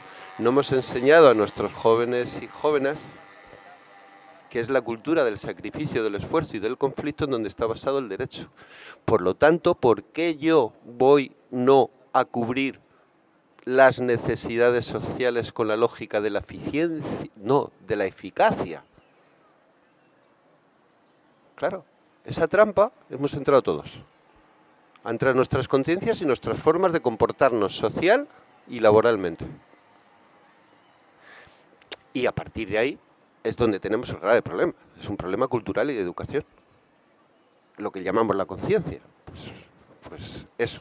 Y ahora no tenemos herramientas suficientes o están muy complejizadas como para que la gente comparezca a estas plazas y entonces pueda discutir, porque no ha tenido prácticas de discusión colectiva, no ha tenido prácticas de discusión política. Nunca le ha preocupado el hecho concreto si yo tengo médico o no tengo médico, si tengo tal operación o no tengo tal operación. Nunca le ha preocupado la educación de su hijo porque venía dado dentro de la normalidad. Por lo tanto, no vas al origen. ¿Qué ha hecho el capitalismo, financiarizado, globalizado y mundializado? Que ha dicho, pues ahora ya no voy a realizar la tasa de beneficio en función de que todos tengáis unos determinados niveles de consumo y me produzcáis, sino que ahora pues voy al capitalismo primigenio, donde es la esquimación, el robo y la violencia y la autoritas, ese autoritarismo real, porque se ha caído la democracia. Entonces, sí, en Suiza pueden hacer ese tipo de cosas, le consultan. Yo no sé si alguien se enteró de que en agosto del 2011 reformaron el artículo 135. No solo que no consultaran a la gente, sino que reformaran con todo lo que ha supuesto de las consecuencias. Ese tipo de cosas. Con lo cual la democracia es trampa. La democracia es incierta. Con lo cual el principio de suficiencia, que es la necesidad, no tiene déficit superávit. Si yo tengo que cubrir la necesidad de coger y transportar a gentes a través de ferrocarril de Puebla de Sanabria hasta Zamora, lo tengo que hacer. Con independencia de que la Renfe es una necesidad social. Si tengo necesidad de cubrir enfermedades oncológicas, llamadlo como queráis. Todo eso es una necesidad. La necesidad de la educación es una necesidad. Las necesidades nunca pueden ser mercantilizadas, por lo tanto no pueden regirse por la lógica del beneficio o de la pérdida. Pero ¿qué sucede? que durante 33 años nos hemos movido en esa lógica todos. Y hay mucha gente que sí que recuerda que en los años 77 y 78, digo por volver al tema de la reforma laboral, era mucho más difícil despedir a alguien. Y no es broma, el artículo 33 de la Constitución, el 103 de la Ley de Procedimiento, decía que nadie podía ser despedido sin causa. Y en caso de que el despido fuera improcedente, el derecho de readmisión del trabajador le correspondía al trabajador, no al empresario. Y te tenían que pagar hasta 5 anualidades. ¡Anualidades! Más todos los salarios que habían dejado. ¿Por qué? Pues porque habían cometido una ilegalidad. Es decir, son unos delincuentes. En términos laborales no es lo mismo que el penal, pero para que os hagáis una idea, es decir, cuando un tribunal dictamina en una sentencia que un despido no es ajustado a derecho o es improcedente, está diciendo que el otro ha cometido un acto ilícito. Entonces asistimos, ¿por qué en el año 77 con un régimen predemocrático o en esa mínima transición, 76, perdón, era posible en ese caso del despido? Podríamos hablar de otro tipo de factores, o de derechos. Pues porque sencillamente había cientos de miles de personas en huelga. Y había prácticas en las cuales una empresa se ponía con un problema, se ponía en huelga, y automáticamente las empresas del sector o las del polígono se ponían en huelga en solidaridad con el problema que tenían los compañeros. Es decir, la discusión colectiva, el conflicto como garantía de los derechos de la gente, en los empleos y en el resto de condiciones de trabajo, que también luego determinaban tus condiciones de vida. Hoy se ha roto eso y asistimos pues a prácticas sociales, laborales, civiles y políticas en los cuales la gente no ha sido educada en el conflicto, sino ha sido educada en eso. Han cogido y han creado las bases para volver, insisto por tercera y última vez, a ese estado primigenio del capitalismo donde el robo, el decirnos que somos imbéciles, y nos lo dicen todos los días, el reírse de nosotros, es decir, nos roban y además nos dicen que nos están robando y que nos están quitando todos y cada uno de nuestros derechos que son esenciales para la vida y que es en función de nuestro bien. Y ya lo último que se han inventado, que ya vamos a tocar fondo, antes eran los brotes verdes, luego fue ya vemos la luz al final del túnel y ahora es, ya tocamos fondo y en el 2014 pues empezaremos. Cuando estos puestos a hacer previsiones han fallado todas. Tener en cuenta que las agencias de calificación, digo por el tema de la deuda, que sí que es recurrente para decir cosas graciosas, hasta el último día que Lehman Brothers le dejan caer, porque a eso lo dejaron caer, o sea que ya dijeron, mire usted, hay varias películas interesantes que están ahí, que es muy bonito y muy bueno de ver, la Recal, no sé qué se llama, una de ellas. Hasta el último día todas las agencias de calificación le daban la calificación de la AAA. La AAA significa que esos activos, vamos, son del copón de la repera. Y resulta que quebró y estalló, con lo cual no fiarnos demasiado de las previsiones que estos hagan, es decir, de que ya hemos tocado fondo, que viene la reactivación, porque lo que sí auguramos, alguna gente, lo mismo que también decíamos hace bastantes años que esto iba a estallar, que la burbuja inmobiliaria financiera, porque nosotros aquí hemos tenido nuestra burbuja propia, no financiera, sino que era inmobiliaria y a través de ahí ligado con lo financiera, que eso aparte de ecológicamente es insostenible, vamos a destrozar el planeta, todo lo que queráis, ese modelo de producción, etcétera, pero que eso iba a caer, pues que parece que hacíamos previsiones bastante mejores que lo que hacen ellos. Todas sus previsiones son interesadas, son políticas, debido a sociedades en las cuales nos quieren mucho más empobrecidos, con segmentos concretos de la población cada vez más minoritario, ese 1-10% más o menos que hay aquí, que cada vez es más rico, mayores desigualdades y sociedades empobrecidas propios años 60. Es decir, es una animalada lo que están haciendo con las pensiones. No solamente va contra toda la ciencia estadística, que es mentira, como están manejando, sino va contra el sentido común y la humanidad. ¿Cómo se puede decir que te tienes que jubilar a los 67 años cuando el 57% de los trabajadores hasta 25 años está parado? ¿Por qué no utilizamos políticas de sentido común donde estamos asistiendo a esa paradoja que en sociedades que somos 3 veces más ricos que éramos en el año 76, más ricos, nivel de productividad concreta, resulta que están apareciendo niveles de pobreza donde el 27% de la población es pobre, según la Unión Europea. Es decir, ser pobre significa que no percibes el 60% de las rentas medias, etc. Donde tenemos gentes que están soportando no a las primeras generaciones, sino a las segundas y a las terceras generaciones. Hoy viven de la pensión del abuelo, que le hemos sacado del asilo, bueno, ahora no se llaman asilo, se llaman residencias. Le hemos sacado de la residencia, antes le largábamos a la residencia para no molestar, y eso de la política de cuidados, pues eso es historia de mujeres, y como las mujeres dijeron en un momento dado, estoy hasta los ovarios de ser yo la cuidadora, simplemente pues le hemos mandado a la residencia. Y ahora le tenemos que sacar de la residencia porque no solamente están pagando la hipoteca de los hijos, sino de los nietos. Eso es compatible con la razón, con el sentido común, cuando nos dicen que nos tenemos que jubilar a los 67 años, porque resulta que ahora nuestra esperanza de vida es mayor y por lo tanto somos prestatarios de pensión durante más tiempo, y que esto es insostenible.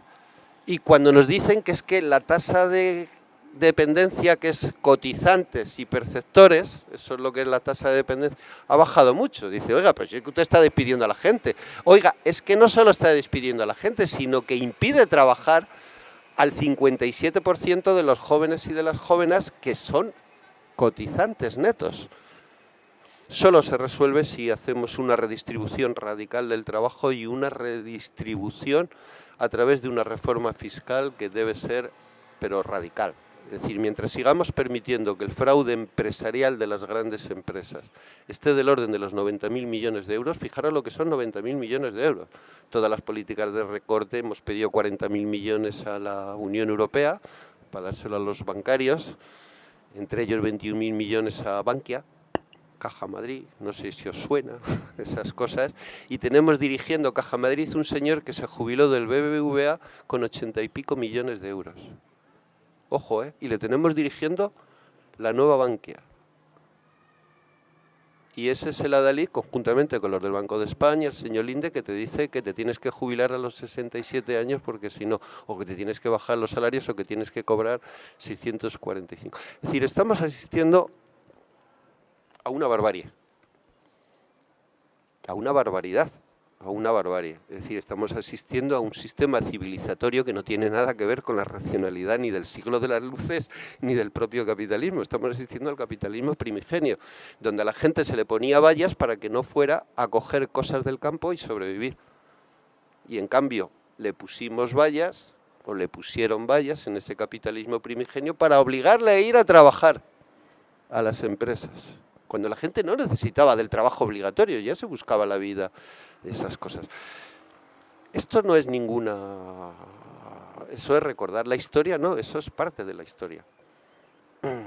Parte de la historia que es fundamental, cómo se explica el presente que tenemos y sobre todo ese futuro incierto que vamos para décadas, y vamos a sociedades cada vez más empobrecidas, como no hay una interrupción de la lógica, y la lógica no hay ninguna vuelta atrás. O sea, las salidas ya no es vuelta atrás a los sistemas esos que hemos conocido hasta ahora. Primero porque son indeseables las consecuencias sobre el cambio climático, ecológicas, todo ese tipo de cosas, ese modelo de productivismo, desarrollismo, etc. Las salidas son otras cosas. Pero es que además el capitalismo no lo necesita, no necesita ya esa vuelta atrás. Con lo cual todos esos cantos de sirena de volver a economías de reparto del trabajo, de volver a la economía real, a la producción, eso es pura literatura. Porque vamos a asistir a sociedades en las cuales se está demostrando en el Estado español, en Portugal, en Irlanda, en todos los sitios, en los cuales el trabajo no le es necesario, la fuerza de trabajo. Y en cambio tener mucha gente parada tira hacia abajo de los costes laborales y del precio de la mano de obra, con lo cual pues tú vas a aceptar cualquier trabajo en cualquier condición y a cualquier precio. Se ha acabado la persona, como persona humana.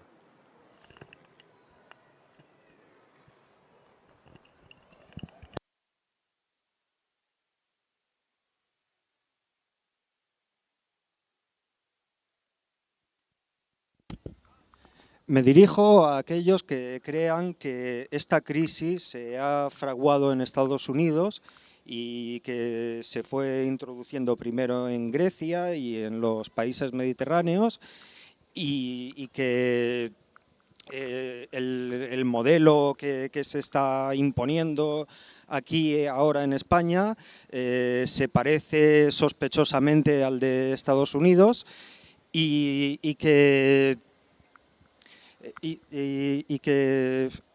hace falta librarse del capitalismo depredador y que hay y que sería conveniente de alguna forma vacunar a los que tienen que venir, a los que tienen que ser adultos dentro de poco, es decir, a los adolescentes a partir de 13, 14 años, con paciencia, sensibilidad y comprensión, y paciencia una vez más, y hacerles ver que es terrible para ellos el caer en el consumismo y el ser atrapados por ese capitalismo depredador. Y bueno, pues eso, concienciarlos para que no puedan ser víctimas de esto y que,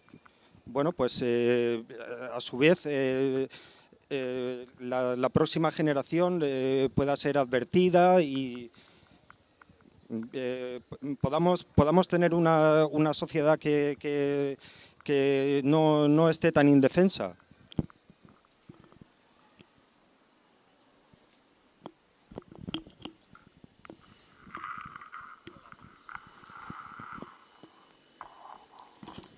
La creación de los estados de conciencia, de información, para, digamos, tener una información más o menos adecuada de la realidad, me gustaría saber qué pensáis y qué piensa el Desiderio sobre la influencia del cuarto poder, digamos, del mercado de la noticia, de las televisiones, de la prensa.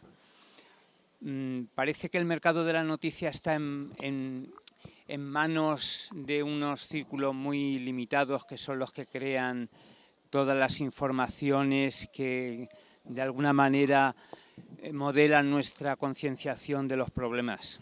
Si podías hablar algo sobre ese tema. Yo creo que eso es algo que pertenece al diario y al común, es decir, la gente opinamos y somos formados culturalmente de diferentes mecanismos no solo de comunicación, sino de transmisión de la información, es decir, de lo que se trata es de que tú recibas una información domesticada acerca de un análisis de la realidad muy parcial y muy determinado, es decir, pero eso te sucede desde que entras en la escuela y están los planes de pedagogía donde se educa al niño o niña desde la más tierna infancia, inclusive desde la escuela infantil, a ser una persona competitiva. Pasas a luego ya a esa famosa ley que quiere hacer el señor Ware, o como se diga, en concreto, y entonces te dice que pues los hijos de los trabajadores o de la mayoría social lo que tienen que hacer es irse a la FP, que es la FP dual esa, donde fundamentalmente, y dejarle a los ricos que sean son los amos del mundo, que lo han hecho toda la vez. Los medios de comunicación transmiten ideas desde todos los días, es decir, la gente cuando se levanta pone la televisión y pone la radio. Y las grandes cadenas, tanto las privadas como ahora la pública, pues por ejemplo, el telediario de la 1 se parece al Nodo. Yo no encuentro mucha diferencia de lo que existía con el famoso Nodo. Solo falta decir que un buen día de estos nos inauguren algún pantano más por aquello de que la sequía, y entonces en vez del señor Francisco Franco, el asesino ese, pues fuera el representante del gobierno de estos momentos. Es decir, que te están dando ideología en función de lo que te está vendiendo. Cuando te hablan de las políticas de ajuste, da lo mismo, es decir, que tú puedas orientar y cojas la editorial del Grupo Vocento, La Razón, ABC, el mundo en su perspectiva, están trabajando, o cojas El País, pues bueno, esos trabajan para la socialdemocracia, pero no están haciendo ninguna ruptura, están creando domesticación. Y claro, la gente recibe esas noticias y eso conforma la cultura. Y a partir de ahí, ¿por qué no hay respuestas de un análisis de la realidad si es que resulta que el dolor es el que estamos diciendo que existe? Con el destrozo. Pues porque la cultura condiciona mucho las formas de cómo tú percibes la realidad. A lo mejor alguien entiende que esto es lo más normal y que no podemos hacer nada y que pues demasiado hacen nuestros, que lo hacen con todo el dolor de su corazón. Las últimas medidas que han adoptado el PP, dice, yo no las haría, no es lo que a mí me gustaría hacer, pero es lo que hay que hacer. Eso es lo que hay que hacer, ¿qué es? Eso te lo repiten en las editoriales, te lo repiten en los medios de comunicación, en los cuales desde cualquier programa de telebasura, llámalo como quieras, o cualquier película, te están vendiendo ideología de la competitividad, de la productividad y el competir. No te están vendiendo cooperaciones, solidaridad, cosas comunes, nada de eso. Eso crea culturas y con las cuales es imposible. ¿Cómo se puede romper eso? Pues a través de estos foros, es decir, que la gente entienda que debe socializarse en la plaza pública y que debe discutir y debatir acerca de todos y cada uno de los problemas. Lo mismo que cuando va al colegio, pues que sepa y discuta con el carnicero de por qué no sé qué, o de cualquiera, de esos problemas de lo común. Pero para eso, claro, pues ¿qué? Pues para tener un pensamiento crítico, pero no se te enseña pensamiento crítico o libre pensadores en las escuelas a través de los planes pedagógicos o de las leyes de educación. No se te enseña eso, que menos que grupos editoriales fuertes de comunicación, tanto de medios audiovisuales como de medios escritos, en concreto están dominados por capitalistas. Es decir, el señor Cebrián, que es el consejero, me parece, delegado del grupo S, pues ha producido un hecho concreto que ha dicho que se cepilla a la mitad de los trabajadores y de los profesionales del país, que llevan muchos años y son buenos. ¿En función de qué? Pues en función de la rentabilidad y el negocio, de cómo le va, con la cadena 4, con esto, con lo otro, que la tiene que vender al grupo 50.000 cosas para la realización de beneficios. El señor Cebrián, pues resulta que gana la friolera del año pasado, le dieron 1,7 millones de euros por sus servicios, solo por ser consejero de... Y tiene sus periodistas que les echa a la calle porque dice que hay crisis económica y que hay que ir a una reestructuración de costes. Utiliza la misma lógica. ¿Qué te van a vender fuera? No te van a vender ideología de revelación y de rebelarte y de decir que nos están robando y nos están quimando, al revés. Eso condiciona mucho a la gente. Porque desde que, insisto, desde que te levantas hasta que te acuestas, estás recibiendo literatura, ideología y formación. Claro, sí, bueno, es manipulación, pero lo mismo que la gente que es capaz de gritar si se puede en un campo de 90.000 personas por el hecho de que tu equipo no baje a segunda o por el hecho de que tu equipo venza al otro contrario. Y se grita ese grito que decimos en el 15M y en las plazas públicas sí se puede, lo que pasa que no quieren. ¿Cómo es posible eso? Y esa misma gente no estar aquí y no estar en la defensa del ambulatorio de no sé qué, en el hospital de no sé cuánto, en la educación, diciendo sí se puede. Es decir, la misma pasión, que yo no estoy en contra del fútbol, es decir, a mí me parece que es, además soy futbolero y me gusta eso de la pasión y ese tipo de cosas, pero pues ¿por qué? Porque están mediatizados por un pensamiento determinado en donde hay gente que considera que lo que se hace no se puede hacer otra cosa. Eso es transmutar la autonomía de la persona con capacidad para pensarse, porque durante años llevamos diciendo yo ya elijo cada 4 años y luego ya me harán las cosas. Lo que sucede en niveles políticos sucede en niveles sindicales, idénticamente igual. Yo voy y digo que es la voluntad del otro manifestada. Yo creo que estamos ante un problema cultural y de conciencia y de lo que se decía, que es que ahora se dan muchas cosas por normales y que no se puede hacer nada. Las cuestiones es lo que dice, insisto, lo que he dicho antes, lo que dijo Rajoy, no puedo hacer otra cosa. Eso lo dijo Zapatero antes, ¿eh? Y luego esto son una continuidad de todo lo que hay. Eso es.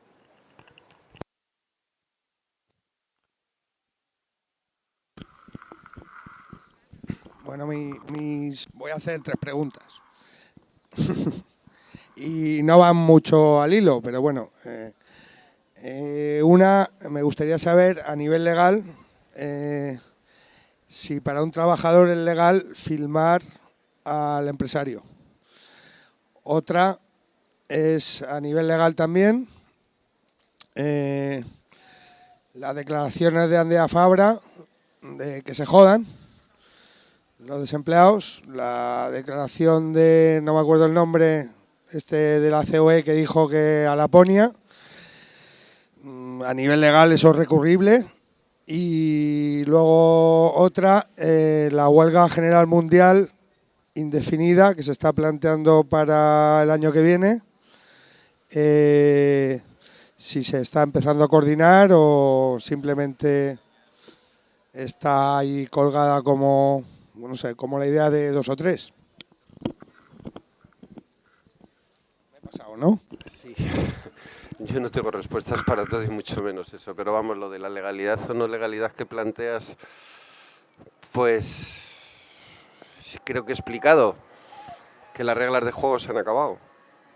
Y eso es el principio de legalidad, se acaban de calzar el principio de legalidad, se lo calzaron hace bastante tiempo con la reforma del artículo 135 y está por ver si el Tribunal Constitucional dice que eso es legal o no es legal. Claro, el firmar a un empresario, pues sí, hay tribunales que te lo admiten, otros tribunales que no te lo admiten. Está en una función pública y perfectamente tú puedes firmar a un empresario, lo mismo que puedes grabar si sobre todo pertenece a lo público. Firmar a un señor de estos de azul o de marrón o de lo que sea, pues tienes sus problemas. Han sido detenidos periodistas por ejercer su labor de información, es decir, la legalidad no es lo mismo que la justicia, y lo que era legal hace 4 días pasa a ser ilegal ahora, pero también es ilegal, también es legal, es decir, el intervenir estados enteros o países enteros pues va contra el principio de legalidad internacional, y en cambio se legitima por la ONU, o por el trío de las Azores, no sé si me explico, es decir, que todo varía. El principio de legalidad no es ni más ni menos que actos políticos de quien esté en el poder, que te dicen dónde es legal y dónde no es legal. El buscar las soluciones en lo técnico es la gran trampa. Yo creo que me he hartado de decir que por ahí no vamos a ninguna parte. Es decir, confiar que la reforma laboral la va a tumbar el Tribunal Constitucional para mí no resolvería absolutamente nada. Y no es poco. Pero no resolvería absolutamente nada. Es decir, el Tribunal Constitucional de Portugal acaba de decir que es ilegal la mayor parte de las medidas que adoptó el gobierno de Portugal y entonces han dicho así, vale, pues nada, le devuelvo la paga a esos, pero se la quito por otra parte y me calzo 35.000 funcionarios públicos, más otro tipo de medidas. Es decir, que no es aquello de quien hace la ley hace la trampa, quien tiene el poder es el que dice que es legal y que es ilegal. A la sociedad les he dado la mayoría social de decir que no, yo estoy actuando con el principio de legitimidad. De legitimidad, no solo de legalidad, sino con el principio de legitimidad. Aquí existía, los mayores lo conoceréis, el Tribunal de Orden Público, el TOF. La Audiencia Nacional, claro, la Audiencia Nacional es hija o es heredera del Tribunal de Orden Público. En el Tribunal de Orden Público muchos sindicalistas, trabajadores, activistas sociales o activistas sindicales pues eran condenados con penas de cárceles por el hecho de hacer huelgas. Bueno, y por el hecho de organizarte o por el hecho de tirar panfletos y te llevaban al Tribunal de Orden Público. Y eso era legal. ¿Qué estamos haciendo toda la gente que decimos eso de la recuperación de la memoria? Que hay que invalidar el principio de legalidad por terrorismo. Porque usurparon y se calzaron sobre lo que antes había sido legal, que era la Constitución española, la República, sobre otra legalidad. Era legal el hecho de que les cortaran la cabeza a los capitalistas por ser especuladores, y eso era legal. La guillotina era legal. Y a quien especulaba y a quien esquilmaba se le cortaba la cabeza. El capitalismo surge en base de cortando cabezas con el antiguo régimen. Es decir, que estamos jugando con cuestiones que no tienen nada que ver con la justicia o con la legitimidad. Al soberano lo que les ha dado es ser legítimo, no solamente justo, sino legítimo y no solo legal. Perdón. Alguien decía de hace mucho tiempo, uno de los clásicos, que si el soberano comete actos que van en contra del interés general y de la mayoría, al súbdito le es dado desobedecer al soberano, por cualquier medio, por cualquier medio. La desobediencia civil que estamos haciendo en muchas partes tiene toda la legitimidad y tiene toda la legalidad, porque el soberano está haciendo cosas que van en contra del interés general. El soberano expresado en estos gobiernos que dicen que son democráticos y elegidos, que es cierto, desde la democracia formal son elegidos, etcétera. Con lo cual yo creo que no podemos pararnos en qué es legal o qué es ilegal. Sí que hay que utilizar las normas y las leyes o las reglas de juego, que haya muchas pocas o tramposas, en el sentido concreto de un sentido de la justicia y de legitimidad. Y lo de la huelga general mundial no sabía nada de ello. Pero vamos, me pongo mañana mismo, le digo al sindicato que vamos a por ello.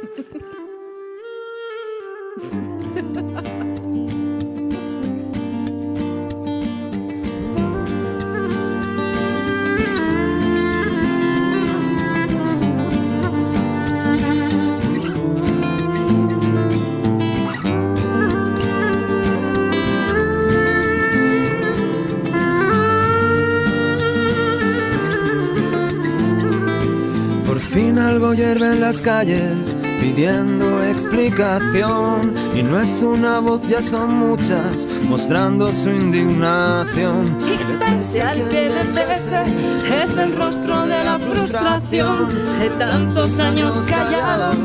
Hay problemas y no solución.